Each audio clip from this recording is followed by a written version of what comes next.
আসসালামু আলাইকুম। রিসেন্টলি আমার একটা ট্রাভেল অভিজ্ঞতা আপনাদের সাথে শেয়ার করতে যাচ্ছি, ফিনল্যান্ড টু সুইডেন। এবং জার্নিটা সম্পূর্ণ শিপ জার্নি ছিল। আশা করি আপনাদের অনেক ভাল লাগবে। তো আমার অনেক দিন ধরে অনেক বোরিং লাগতেছিল, অনেক প্রেশার যাচ্ছিল, কাজ পড়াশোনা সব কিছু মিলে। তো ভাবলাম যে কোথাও থেকে একটু ঘুরে আসা যাক। আমার সুইডেন যাওয়ার ইচ্ছে ছিল, আর শিপ জার্নিটা কেমন হয় সেটা এক্সপিরিয়েন্স করার অনেক ইচ্ছে ছিল। তাই যে চিন্তা সেই কাজ, আমি টিকিট দেখতে লাগলাম, আর সুবিধা মতো একটা টিকিটও পেয়ে গেলাম। তো আমি যে শিপ জার্নি করার অনেক ইচ্ছে ছিল, তাই টিকিটটা কেটে ফেললাম। আর এই তো ফাইনালি আমি যে সুইডেনের উদ্দেশ্যে বের হয়ে পড়লাম।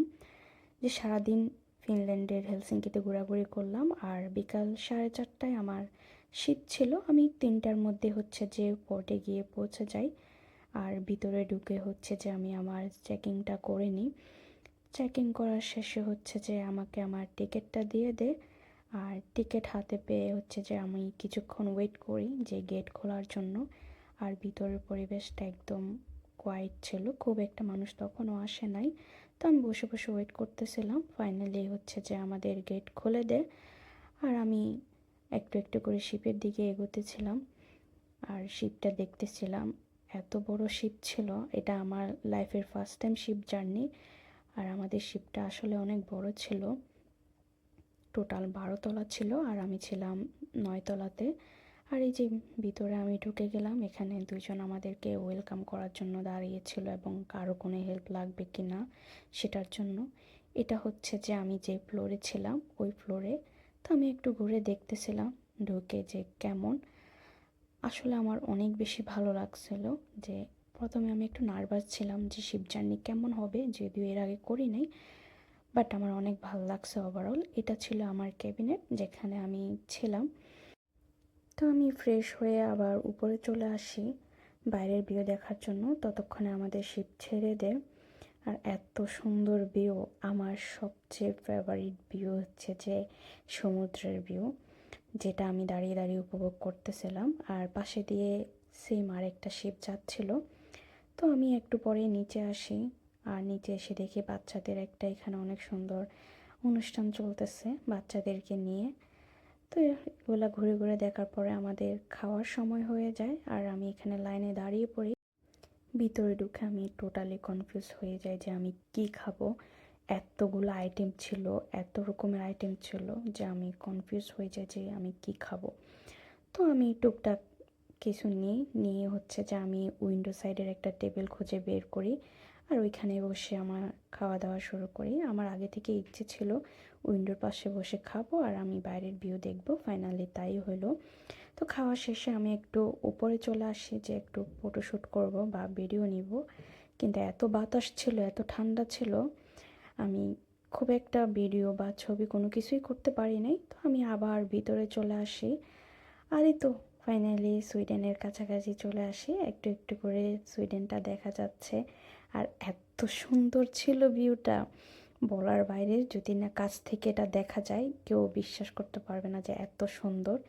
এই তো সুইডেনকে দেখা যাচ্ছে। আমরা অলমোস্ট সুইডেনে ঢুকে গেছি, একটু পরে আমরা নেমে যাব। আর এই তো ফাইনালি শিপ থেকে নেমে গিয়েছি। আর শিপকে টাটা দিয়ে আমি বের হয়ে পড়ি। আর বের হয়ে যে একটা ট্যাক্সি নিয়ে নিই ঘোরার জন্য, কারণ হাতে সময় কম ছিল। পরে ভাবলাম যে একটু পাবলিক ট্রান্সপোর্ট ঘোরে দেখা যাক। পরে আমি একটা টিকিট কেটে মেট্রো স্টেশনে চলে গেলাম। আর মেট্রো করে যে সুইডেনের যে ওল্ড টাউনটা আছে, আমি ডিরেক্ট ওইখানে চলে গেলাম। কারণ আমার আগের থেকে প্ল্যান ছিল আমি ফার্স্ট ওইটাতেই ঘুরবো। ওইটা ওইখানে অনেক বেশি ফেমাস প্লেস ছিল, ম্যাক্সিমাম ট্যুরিস্টরাই ওখানে আসে ঘুরতে।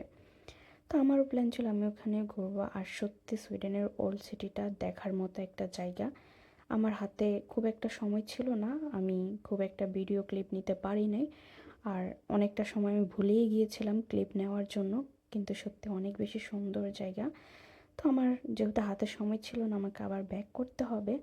আমার শিপ ছিল 4:30টায়, তো আমি আবার ব্যাক করে শিপে।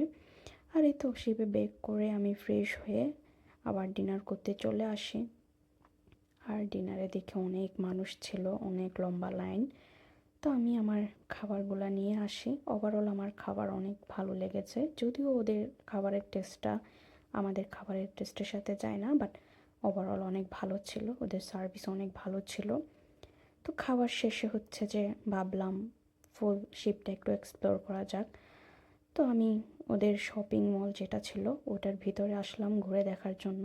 এর আগের দিন একটু অসুস্থ হয়ে পড়ছিলাম, তাই আমি খুব একটা ঘুরতে পারি নাই। আর প্ল্যান ছিল আজকে সারা রাত আমি শিপে ঘুরবো। তো আমি সেজন্য শপিং মল দিয়ে শুরু করলাম ওখানে ভিতরে কী কী আছে এগুলো দেখার জন্য, বাট সব কিছুই ছিল। পরে বের হয়ে দেখলাম বাচ্চাদের একটা গেমিং জোন, ওইখানে বাচ্চারা গেম খেলতেছে। তো আমি সকালে আমার নাস্তা করার জন্য চলে যাই, যেহেতু একটু পরে শিপ থেকে নেমে যাব। আর এখানে গিয়ে দেখি বাচ্চাদের জন্য আলাদা আর একটা কিডস জোন আছে, এখানে ছোট ছোট কিউট বাচ্চারা খেলাধুলা করতেছে। তো আমার ফাইনালি শিপ থেকে বের হওয়ার সময় হয়ে যাচ্ছে, তাই আমি তাড়াতাড়ি আমার ব্রেকফাস্টটা করে নিলাম। আর ওদের ক্যাফেটেরিয়াটা অনেক সুন্দর ছিল। খাওয়া দাওয়া শেষে আমি আবার বাইরের ভিউ দেখতে চলে যাই। আর এই ফার্স্ট টাইম আমি সকালটা একদম আমার চোখের সামনে হতে দেখলাম, একদম অন্ধকার থেকে মিটি মিটি আলো। শিপের মধ্যে সবচেয়ে ফেভারিট প্লেস ছিল আমার এটা। আমি যখনই সময় পাইছি এটাতে গিয়ে বসে বাইরের ভিউ দেখছি। আমার অনেক পছন্দের জায়গা হয়ে উঠছে এটা।